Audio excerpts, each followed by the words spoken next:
ലോർഡ്സിലും ലീഡ്സിലും എഡ്ജ്ബാസ്റ്റണിലും കണ്ടതൊന്നുമല്ല. മാഞ്ചസ്റ്ററിൽ കാണാൻ കിടക്കുന്നതാണ് പൊടിപൂരം. ബാറ്റും കൊണ്ടും പന്തുകൊണ്ടും മാത്രമല്ല, മാഞ്ചസ്റ്ററിൽ വാക്കുകൾ കൊണ്ടും പോരാട്ടം തീപാറുമെന്ന് ഉറപ്പ്. കഴിഞ്ഞ 3 ടെസ്റ്റുകളും സംഭവബഹുലമായിരുന്നു. അഗ്രഷന്റെ കാര്യത്തിൽ ഇരു ടീമുകളും കട്ടയ്ക്ക് നിന്നു.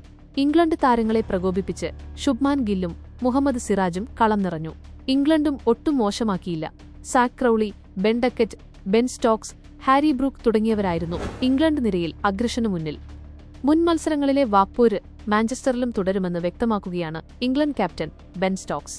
ഇന്ത്യൻ താരങ്ങളുടെ ഏത് അഗ്രഷനും അതേ നാണയത്തിൽ മറുപടി നൽകുമെന്നാണ് സ്റ്റോക്സിന്റെ ശപഥം.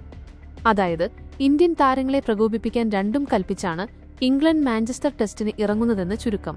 അനാവശ്യമായി സ്ലെഡ്ജ് ചെയ്യണമെന്ന് കരുതുന്നില്ലെന്നും 2 ടീമുകളും അങ്ങനെ ചെയ്യാൻ ശ്രമിച്ചിട്ടില്ലെന്നാണ് തോന്നുന്നതെന്നും സ്റ്റോക്സ് പറഞ്ഞു. ടെസ്റ്റ് മത്സരങ്ങളിൽ കളിക്ക് ഇത്തരത്തിൽ ചൂടുപിടിക്കുന്ന നിമിഷങ്ങളുണ്ടാകും.